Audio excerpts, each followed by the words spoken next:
اعوذ باللہ من الشیطان الرجیم بسم اللہ الرحمن الرحیم الف لام را، یہ اس سلسلے کی آخری آیت سورت ہے۔ اب الف لام را، 5 سورتیں الف لام را سے اور ایک سورت الف لام میم را۔ تلک آیات الکتاب و قرآن مبین، یہ اللہ کی آیات، اللہ کی کتاب کی آیات ہیں اور قرآن مبین کی آیات ہیں۔ ربما یود الذین کفروا لو کانوا مسلمین، ایک وقت آئے گا کہ وہ لوگ کہ جنہوں نے کفر کیا تھا حسرت کے ساتھ کہیں گے کاش کہ ہم اسلام لے آتے۔ وہ وقت آئے گا، ان کا کفر ان کے لیے حسرت بن جائے گا۔ ذرہم یاکلوا ویتمتعوا، اے نبی چھوڑیے ان کو، نظر انداز کر دیجئے، اپنی توجہ ان کی طرف سے ہٹا لیجئے، یہ کھا پی لیں، تمتع کر لیں، فائدہ اٹھا لیں، زمین کے اندر رہ کر جو کھانا پینا ہے، جو چرنا چگنا ہے کر لیں۔ وَيُلْهِهِمُ الْعَمَلُ، اور امیدیں ان کو غافل کیے رکھیں۔ یہ جو یلہہم العمل ہے، الہا یلہی الہاءً، غافل کر دینا۔ حدیث میں آتا ہے ما قل و کفا خیر مما کثر و الہا، اگر کوئی شے کم ہے لیکن کفایت کر جائے، آپ کی ضرورت پوری ہو جائے، یہ اس سے کہیں بہتر ہے کہ زیادہ ہو اور وہ غافل کر دے۔ اگر زیادتی ہے، فراوانی ہے، رزق کی سر و سامان موجود ہے، ہر چیز، کوئی ضرورت کبھی اٹکتی نہیں، تو اللہ یاد نہیں آئے گا، اللہ سے غفلت ہو جائے گی۔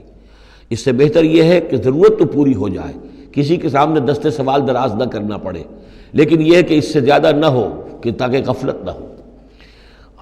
ما قل و کفا خیر مما کثر و الہا، الہاکم التکاثر، وہ صورت مبارکہ ذہن میں رکھیے۔ وَيُلْهِهِمُ الْعَمَلُ، طول عمل کہلاتا ہے، یہ انسان لمبے لمبے نقشے بناتا چلا جاتا ہے، میں یوں کروں گا، پھر ایسے کروں گا، پھر اس طرح کروں گا، پھر اس سے یہ کہ وہ کارخانہ بنا لوں گا، پھر ایک اور کارخانہ بنا لوں گا، یا یہ کہ اپنے پروفیشن کے اندر یہ کام کروں گا، اس طرح آگے بڑھوں گا، اسی میں مگن رہتا ہے، زندگی ختم ہو جاتی ہے۔ فسوف یعلمون، تو ان قریب انہیں معلوم ہو جائے گا اور انہیں حقیقت جو ہے ان پر منکشف ہو جائے گی۔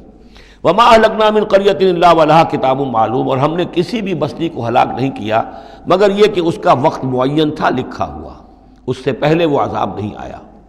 ما تسبق من امت اجلہا وما یستاخرون، اور جب وہ وقت آ جاتا تھا تو نہ کوئی امت وہ اس سے پہلے آگے بڑھ سکتی تھی اور نہ وہ پیچھے کر سکتے تھے۔ وہ وقت تو معین ہے اللہ کا، تو نہ وہ پیچھے کر سکتے ہیں نہ امت آگے بڑھ سکتی ہے۔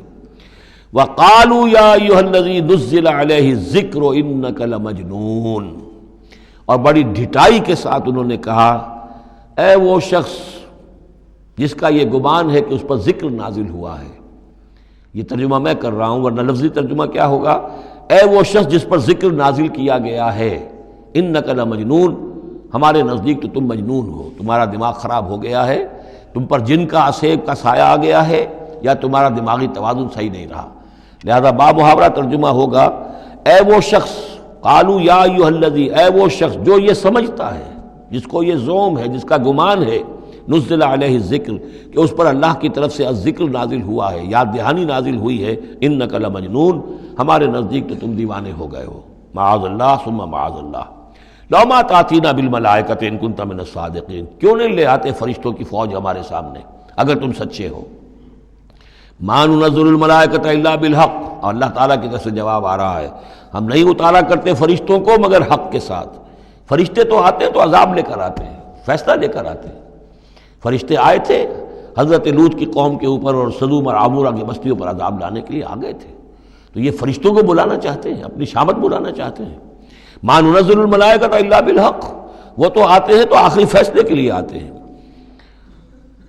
وما کانوا اذا منذرین، اور پھر انہیں کوئی اور پھر مہلت نہیں دی جاتی۔ انا نحن نزلنا الذکر وانا لہ لحافظون، یقیناً ہم ہی نے یہ ذکر نازل کیا ہے اور ہم ہی اس کے محافظ ہیں، ہم اس کی حفاظت کریں گے۔ یہ آیت مبارکہ بہت اہم ہے، جیسا کہ اس سے پہلے بھی عرض ہو چکا ہے کہ قرآن کی محفوظیت کے معاملے میں کہ اللہ تعالیٰ نے اس کی حفاظت کا ذمہ خود لیا ہے۔ جہاں تک تو تعلق ہے انا نحن نزلنا الذکر کا، تو یہ چیز تو اپلیکیبل ہے تورات کو بھی اور انجیل کو بھی۔ تورات بھی اللہ نے نازل کی، ہم پڑھ چکے سورہ مائدہ میں انا انزلنا التوراۃ فیہا ھدی ونور، فیہا ھدی ونور۔ انجیل نازل کی ہم نے، اس میں ہدایت بھی تھی، نور بھی تھا۔ لیکن دوسرا ٹکڑا انا لہ لحافظون، ہم ہی ہیں اس کی حفاظت کرنے والے، یہ صرف ایکسکلوسیو ہے معاملہ قرآن کا۔ اس کے سوا کسی اور صحیفہ آسمانی اور کسی کتاب سماوی کو اللہ تعالیٰ نے ضمانت نہیں دی۔ اور اس کی وجہ یہی ہے کہ اصل ہدایت نامہ جو ابدی ہے، جو کامل ہے، وہ ابھی آنے والا ہے۔ لہذا یہ سابقہ ایڈیشنز جو ہیں، نامکمل ایڈیشنز ہیں، یہ تو یوں سمجھیے کہ انٹرم پیریڈ کے لیے کچھ انسٹرکشنز تھی جو دے دی گئیں، ان کو مستقل طور پر محفوظ رکھنے کی کوئی ضرورت نہیں تھی۔